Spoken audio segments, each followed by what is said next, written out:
નમસ્તે વિદ્યાર્થી મિત્રો, ધોરણ 12 ગણિત પ્રકરણ 7 સંકલન ભાગ નંબર 6. આગળના વિડીયોમાં સ્વાધ્યાય 7.2 દાખલા નંબર 12 સુધીનો અભ્યાસ કરેલો છે. આ વિડીયોમાં દાખલા નંબર 13થી આપણે આગળ અભ્યાસ કરીએ. તો દાખલા નંબર 13ની રકમ તમે જુઓ. જે પણ પદ અહીંયા આપેલું છે એ પદ ઉપર આપણે નજર કરીએ તો એની જે સ્થિતિ છે એ સ્થિતિ પ્રમાણે છેદમાં ક્યુબવાળું પદ દેખાય છે અને અંશમાં સ્ક્વેરવાળું પદ દેખાય છે. હવે વિચારજો કે અંશમાં સ્ક્વેર હોય અને છેદમાં ક્યુબ હોય તો સામાન્ય રીતે એટલું ખબર પડે કે ભાઈ ક્યુબનું વિકલન એટલે કે ક્યુબવાળા પદનું વિકલન અહીંયા અંશમાં આપેલું છે એવું કહી શકાય.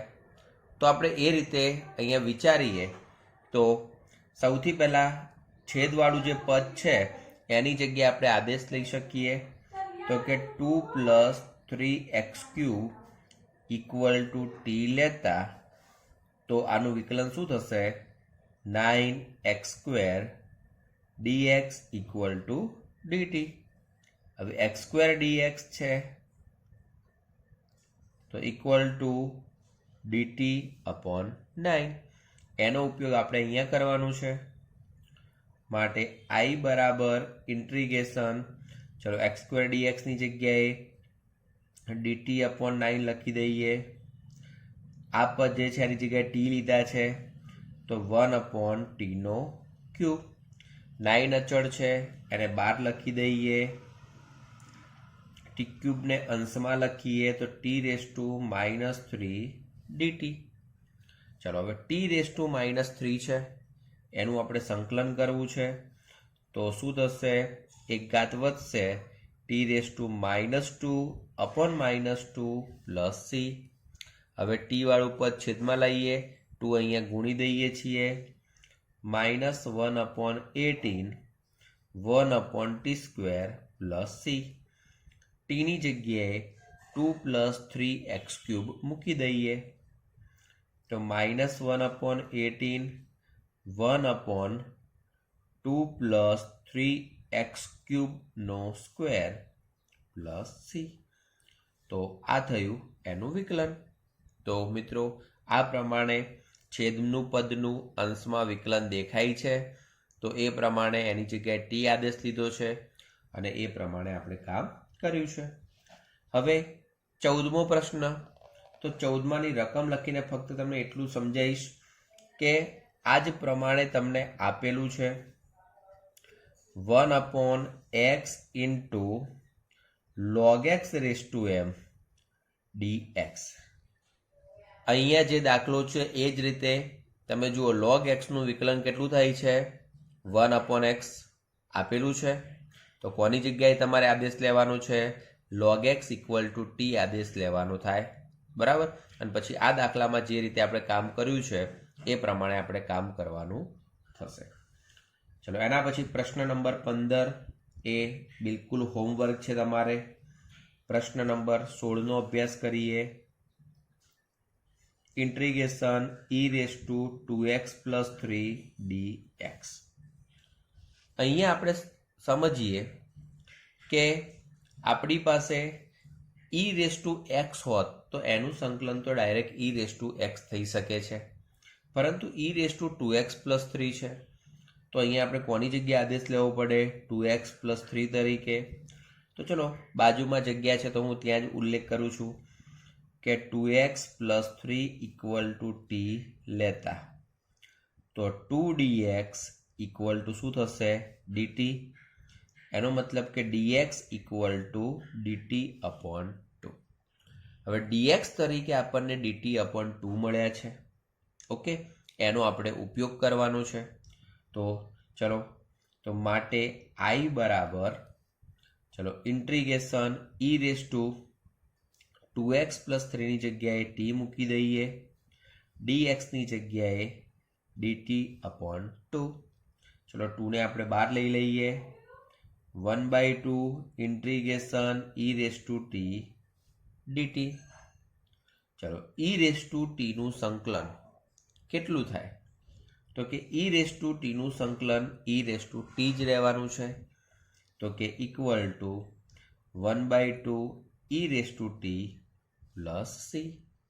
ટીની જગ્યાએ જે આદેશ લીધો છે એ પદ પાછું મૂકી દઈએ તો કે e raise to 2x plus 3 upon 2 plus C.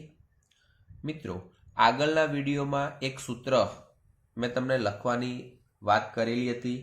એ સૂત્ર પ્રમાણે અહીંયા આપણે વિચારીએ તો ત્યાં આગળ e રેસ ટુ ax જેવું પદ હતું. તો મિત્રો, આમ વિકલનમાં વિચારીએ તો e રેસ ટુ axનું વિકલન e raise two ax into a થાય છે. તો જો આનું આપણે સંકલન વિચારીએ તો જેવી રીતે વિકલનમાં એ ગુણાકારમાં આવતા હતા તેવી રીતે સંકલનમાં એ ક્યાં જશે? ભાગાકારમાં. e raise two ax upon a. તો જુઓ અહીંયા એ જ રીતનું કામ થયું છે. e raise to 2x plus 3 હતા, 3 તો અચળ છે. 2x ના કારણે 2 ક્યાં આવશે? છેદમાં અને પ્લસ સી. ક્લિયર? તો આ છે 16મો પ્રશ્ન. ચલો હવે 17મો પ્રશ્ન આપણે લખીએ. તો 17મા પ્રશ્ન માટે integration x upon e raise to x square dx. હવે અહીંયા જે પદ છે એ પદ માટે આ આખું પદને હું અંશમાં લખું છું. તો integration x into e raise to minus x square dx, કારણ કે ઈની ઘાતમાં એક્સ સ્ક્વેર છે.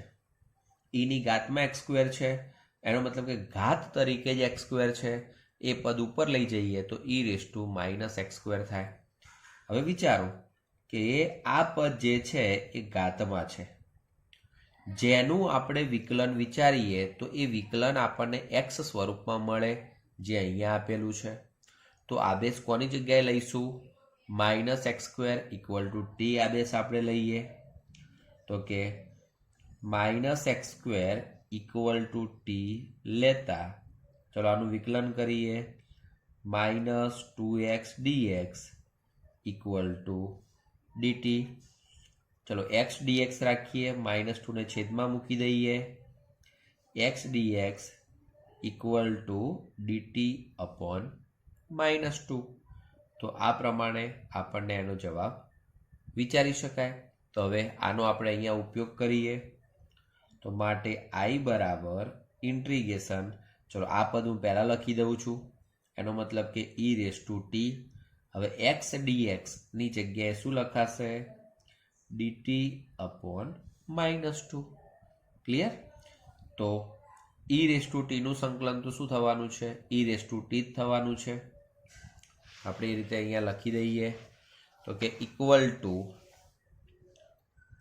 e રેસ ટુ ટીનું સંકલન e રેસ ટુ ટી છેદમાં -2 છે અને પ્લસ સી. હવે ટીની જગ્યાએ આપણે માઇનસ એક્સ સ્ક્વેર મૂકી દેવાના છે. તો equal to e raise to minus x square upon -2 plus C. ચલો આ પદ ને છેદમાં લખવું હોય, રકમમાં છેદમાં આપેલું છે અને છેદમાં લખવું હોય તો આપણે એ રીતે 1 upon -2 into e raise to x square plus C આપણને જવાબ મળશે. ક્લિયર?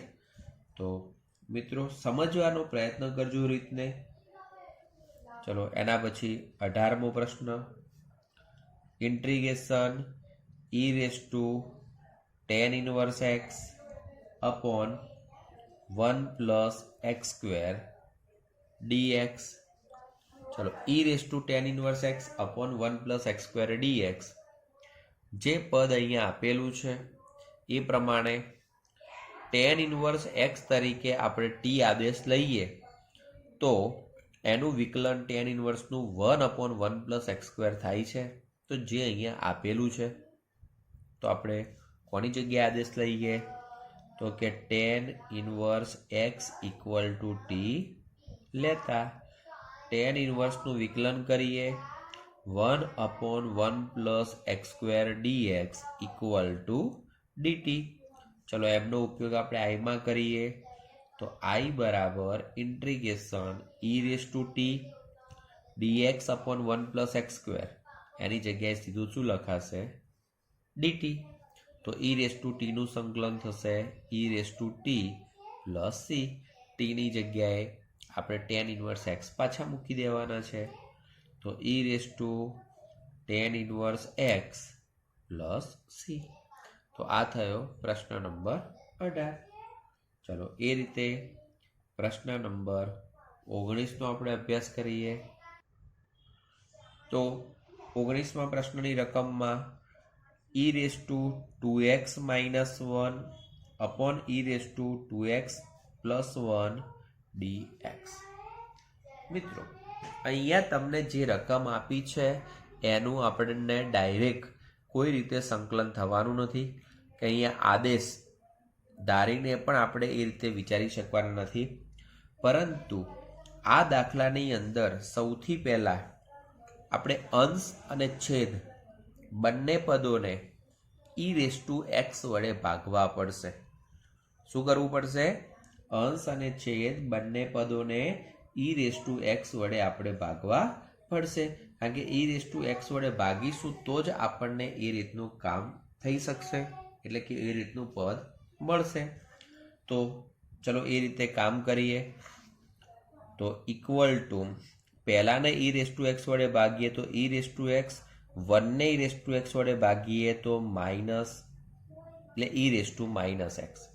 ચલો છેદમાં E raise to X plus E raise to minus X dx. આપણે કાઉન્સમાં ઉલ્લેખ કરી દઈએ અંશ અને છેદને ઈ રેસ ટુ એક્સ વડે ભાગતા.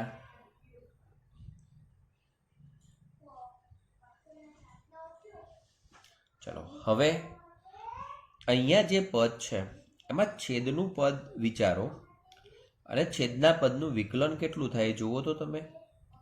તો ઈ રેસ ટુ એક્સનું વિકલન ઈ રેસ ટુ એક્સ જે અહીંયા દેખાય છે. આનું વિકલન કરીએ ઈ રેસ ટુ માઇનસ એક્સનું તો E raise to minus X અને માઇનસ એક્સનું વિકલન થાય છે -1. તો એનો મતલબ minus E raise to minus X. છેદનું વિકલન અંશમાં કમ્પ્લીટ આપેલું છે એમ કહેવાય. બરાબર. તો આપણે કોની જગ્યાએ આદેશ લેવો પડશે? છેદવાળા પદની જગ્યાએ આપણે આદેશ લઈએ. ઓકે. તો આપણને અંશવાળું પદ એટલું યાદ રાખજો મિત્રો. તમે કોઈ પણ પદની જગ્યાએ આદેશ લો પરંતુ એનું જે વિકલન છે એ dxના ગુણકમાં જ હોવું જોઈએ. બરાબર. જેવું વિકલન આવે એ dxના ગુણકમાં હોવું જોઈએ. તો અહીંયા આપણે એ રીતનું કામ કરીએ તો કે ઈ raise to X plus E raise to minus x equal to T લેતા. તો ચલો ઈ રેસ ટુ એક્સ આનું વિકલન minus E raise to minus X dx equal to DT થાય. ચલો એનો આપણે અહીંયા ઉપયોગ કરીએ તો i બરાબર ઇન્ટિગ્રેશન અંશમાં ડીટી અને છેદમાં આવશે ટી. એનો મતલબ કે 1/t dt છે. 1/t નું સંકલન કેટલું થશે? log mod t plus C. ચલો ટીની જગ્યાએ જે તે પદ પાછું મૂકી દઈએ તો equal two log mod E raise to X plus E raise to minus X અને પ્લસ સી. તો મિત્રો રકમ જે આપી છે એને આપણે ઈ રેસ ટુ એક્સ વડે અંશ અને છેદને ભાગીને આપણે એ પ્રમાણેનો જવાબ મેળવી શકીએ છીએ. હવે આ જે જવાબ મળ્યો છે એ જવાબની અંદર તમે નજર કરશો તો આ પદ માનાંકમાં લખેલું છે. મિત્રો ઈ રેસ ટુ એક્સ અને ઈ રેસ ટુ માઇનસ એક્સ નું મૂલ્ય હંમેશા ધન મળે, ક્યારે ઋણ કે ક્યારે 0 મળવાનું નથી. તો પછી અહીંયા તમે માનાંક લખો કે નહીં લખો તો એ ચાલી જશે. તો પછી ધન જ પદ છે તો તમે માનાંક ન લખો અને સાદો કાઉન્સ કરશો તો ચાલશે. તો log કાઉન્સમાં E raise to X plus E raise to minus X અને પ્લસ સી. તો આ રીતે આપણને 19મા પ્રશ્નનો જવાબ મળશે. ચલો આપણે 20મો પ્રશ્ન વિચારીએ. 20મો પ્રશ્ન પણ આ જ રીત પ્રમાણે છે.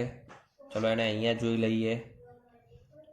20 ઇન્ટિગ્રેશન રકમ જુઓ તો કે integration E raise to 2x minus E raise to minus 2x upon E raise to 2x plus E raise to minus 2x dx. મિત્રો આ જે દાખલો હતો એની અંદર પહેલાં તો તમારે જે તે ભાગાકાર જેવું પદ કરવું પડ્યું છે, ત્યારે આવું પદ મળ્યું છે. અહીંયા એવા સ્વરૂપનું પદ તૈયાર આપેલું છે, પરંતુ ફરક એટલો છે કે ઈ રેસ ટુ 2xનું વિકલન વિચારીએ તો ઈ રેસ ટુ 2x અને ઇન્ટુ 2 થાય છે. વિકલનની વાત કરું છું ત્યારે, બરાબર. તો અહીંયા 2 નથી દેખાતા. તો એવી જ રીતે આ પદ માટે પણ અહીંયા 2 આવે તો આપણે છેદ તરીકેનું જે પદ છે એ છેદ માટે આપણે આદેશ લઈએ અને એ રીતનું કામ કરીએ. તો જો છેદ તરીકે આદેશ લઈએ તો E raise to 2x plus E raise to minus 2x equal to T લેતા. ચલો ઈ રેસ ટુ 2xનું વિકલન થાય છે ઈ raise to 2x into 2.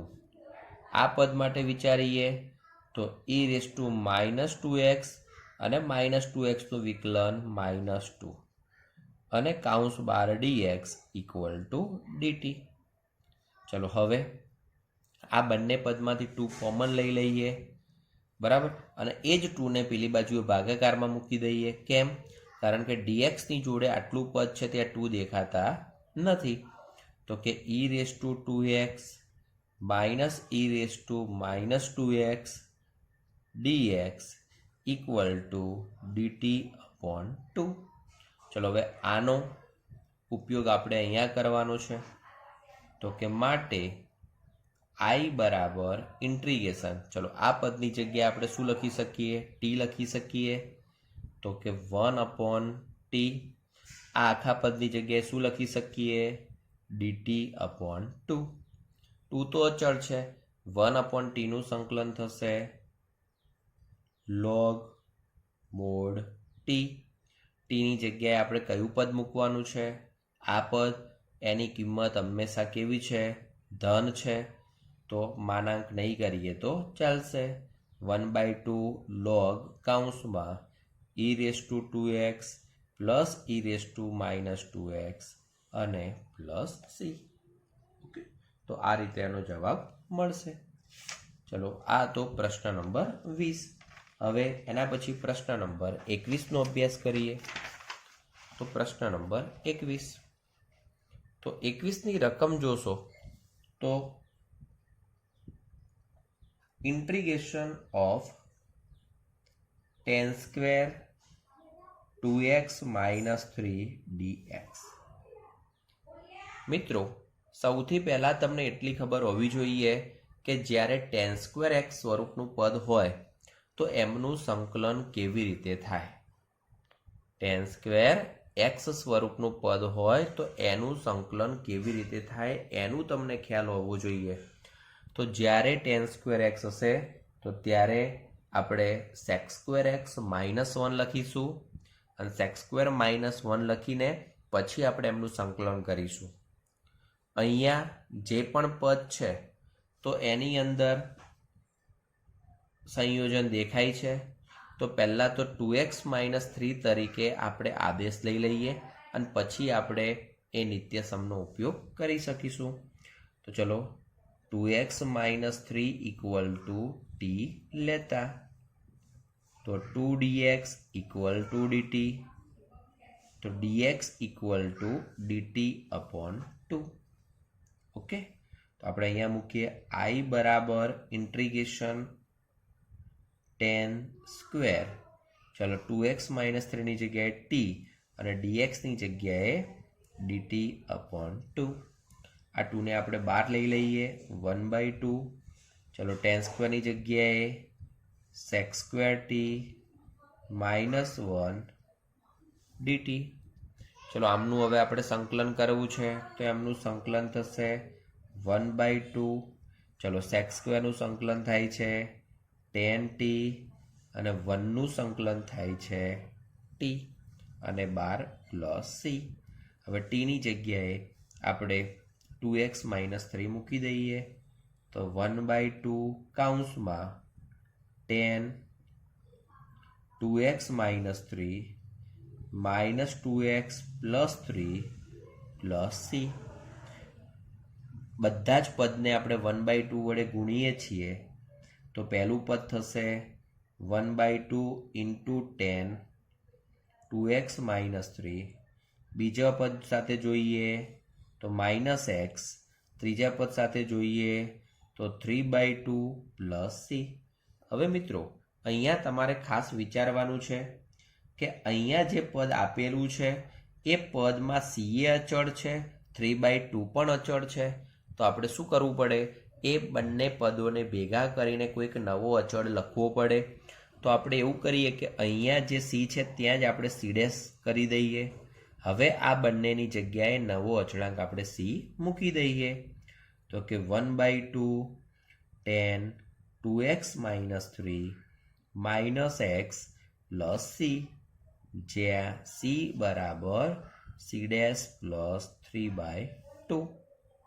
Okay, કારણ કે બંને અચળ પદો એક સાથે આપણે લખી શકતા નથી, એટલે કારણ કે આખા જવાબમાં એક જ અચળ પદ આપણે રાખતા હોઈએ છીએ, એના કારણે આપણે એની જગ્યાએ c મૂકી દઈએ છીએ।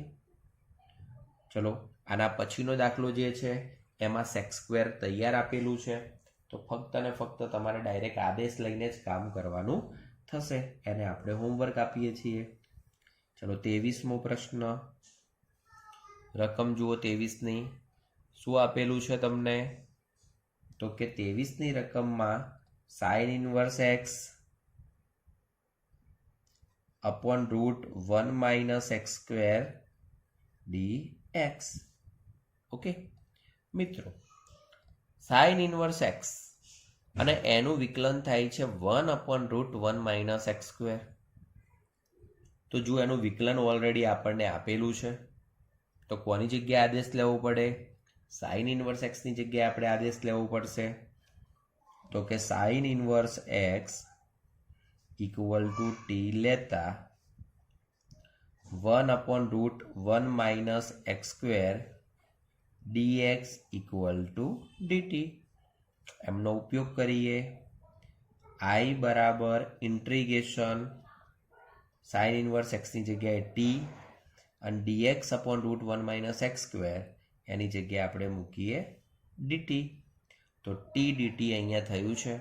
હવે tનું સંકલન કેટલું મળશે? t²/2, તો કે t²/2 + c। tની જગ્યાએ sin inverse x પાછા મૂકી દઈએ તો કે sin inverse x નો સ્ક્વેર /2 + c। મિત્રો એકદમ સરળ દાખલો છે, પરંતુ સાઇન ઇન્વર્સને આપણે જોઈએ છીએ એટલે સ્વાભાવિક છે કે થોડોક સમય આપણે મૂંઝવણ અનુભવીએ કે શું કામ કરીશું અહીંયા, પરંતુ એકબીજાનું વિકલન બાજુમાં આપેલું છે તો આપણે એ રીતે તરત જ કામ કરી શકવાના છીએ। ચલો question 24, integration of 2 cos x - 3 sin x upon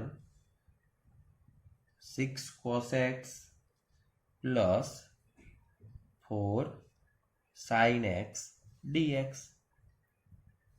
અહીંયા ધ્યાનથી જુઓ, છેદવાળું જે પદ છે, છેદવાળા પદમાંથી 2 કોમન નીકળે છે, તો 3 cos x plus 2 sin x। હવે 3 cosનું વિકલન કરીએ તો -3 sin અને 2 સાઇનનું વિકલન કરીએ તો 2 cos, મતલબ છેદનું વિકલન કમ્પ્લીટ અંશમાં આપેલું છે, તો આપણે છેદની જગ્યાએ t આદેશ લેવો પડશે। તો પહેલાં તો 2 કોમન લઈ લઈએ, 1/2 integration 2 cos x -3 sin x upon 3 cos x plus 2 sin x dx।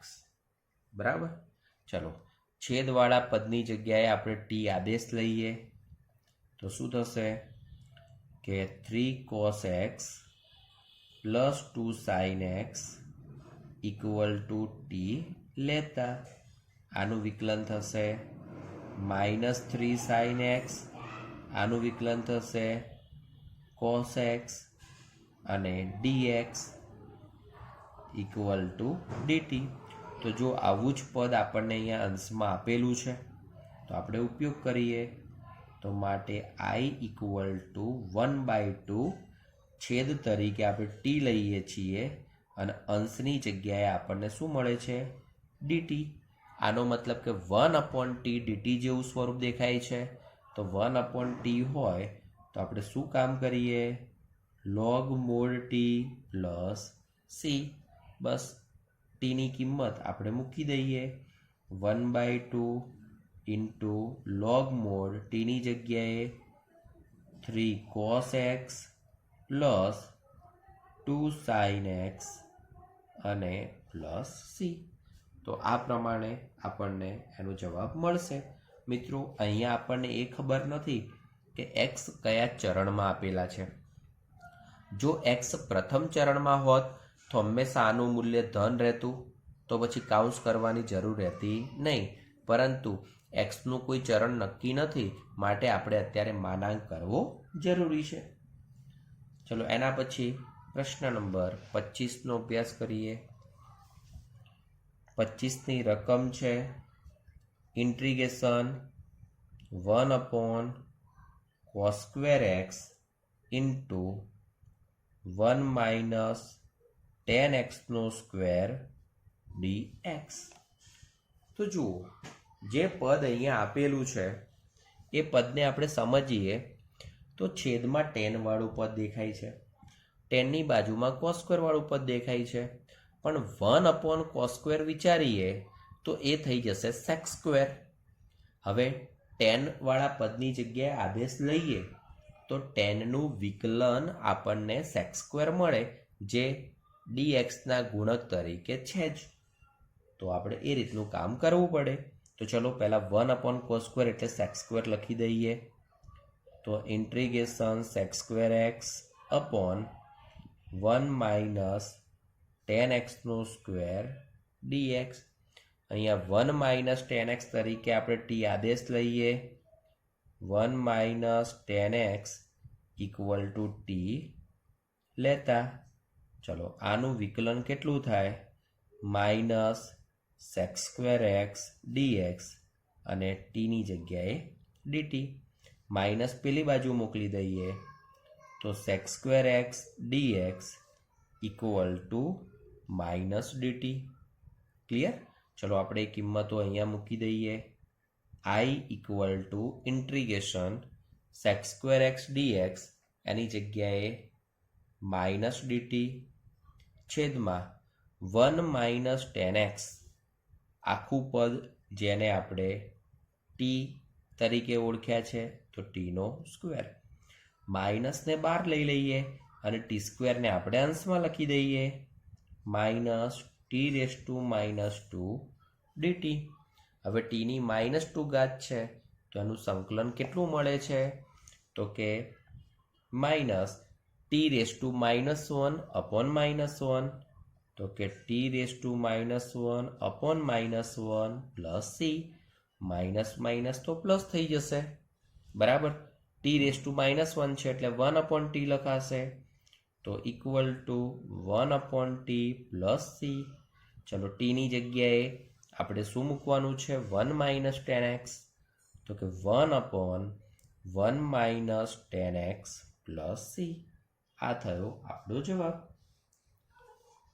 ચલો એના પછી 26મો પ્રશ્ન. રકમ જોઈએ. Integration cos√x upon √x dx. ચલો cos√x અપોન √x dx. તો આપણે શું વિચારી શકીએ? સૌથી પહેલાં કે અહીંયા જે √x છે એની જગ્યાએ જો આદેશ લેવામાં આવે તો રૂટનું વિકલન શું થાય? 1/2 √x થાય. તો જુઓ, છેદમાં રૂટ તો છે જ, નથી તો ફક્ત 2 નથી. તો આપણે એ રીતે અહીંયા વિચાર કરવો પડશે. તો ચલો સૌથી પહેલાં આપણે √x ઇક્વલ ટુ t આદેશ લઈએ. તો √xનું વિકલન 1/2 √x dx equal two dt. આપણી પાસે પદ છે dx અપોન રૂટ એક્સ, 2 છે નહીં તો 2 ને ડીટીના ગુણકમાં લખી દઈએ. તો dx upon root x equal two 2 dt. ચલો તો I બરાબર ઇન્ટિગ્રેશન ઓફ cos t અને આ પદ લખીએ dx અપોન રૂટ એક્સની જગ્યાએ 2 dt. 2 ને બહાર લઈ જઈએ અને કોસનું સંકલન કરી દઈએ. 2 cos t dt. ચલો કોસનું સંકલન કેટલું થાય છે? sin t plus c. હવે ટીની જગ્યાએ આપણે જે તે પદ પાછું મૂકી દઈએ તો શું થશે? તો 2 sin root x plus c. Okay, તો આ છે 26મો પ્રશ્ન. ચલો એના પછી આપણે 27મો પ્રશ્ન વિચારીએ. તો 27ની રકમને સમજો. 27મો પ્રશ્ન, integration of root sign 2x અને રૂટની બાર cos 2x dx.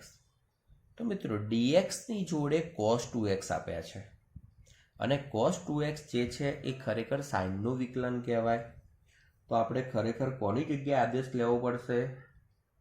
આ જે અંદરના ભાગે એકલા sin 2x દેખાય છે એમની જગ્યાએ આપણે આદેશ લેવો પડે.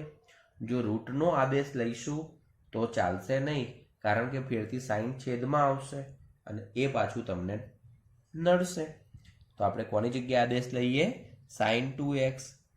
sin 2x equal to t લેતા સાઇનનું વિકલન થાય છે cos 2x અને 2xનું વિકલન થશે 2dx ઇક્વલ ટુ dt. તો cos 2x અને dx છે, 2 ને છેદમાં મોકલી દઈએ તો cos 2x into dx equal two dt upon 2. ચલો એનો ઉપયોગ આપણે કરવાનો છે. તો I બરાબર ઇન્ટિગ્રેશન ઓફ રૂટ t, આની જગ્યાએ થશે dt અપોન 2. અને 1/2 નું સંકલન કરીએ તો t રેઝ ટુ 3/2 અને અપોન 3/2 થાય. બરાબર છે? તો અહીંયા 2 ઉડી જશે તો એના કારણે એનો જવાબ આપણને કેટલો મળશે કે 1/3 into sin 2x rays two 3/2 અને પ્લસ c. ક્લિયર મિત્રો? મિસ્ટેક થઈ છે, આ હવે ઓકે છે. રૂટ ટી એનો મતલબ કે t રેઝ ટુ 1/2 અને t રેઝ ટુ 1/2 નું સંકલન કરવું છે તો t raise to 1/2 plus 1 upon 1/2 plus 1 એટલે 3/2 થશે. છેદમાં 3/2 2 ઉડી જશે. ઓકે, અને ટીની જગ્યાએ આપણે પદ મૂક્યું છે તો આ રીતનું પદ મળશે. તો મિત્રો આપણે આ વિડીયોમાં આટલા સુધી રાખીએ છીએ. હવે પછીના નેક્સ્ટ વિડીયોમાં આપણે આગળના દાખલાઓનો અભ્યાસ કરીશું. Thank you. જય હિન્દ, જય ભારત.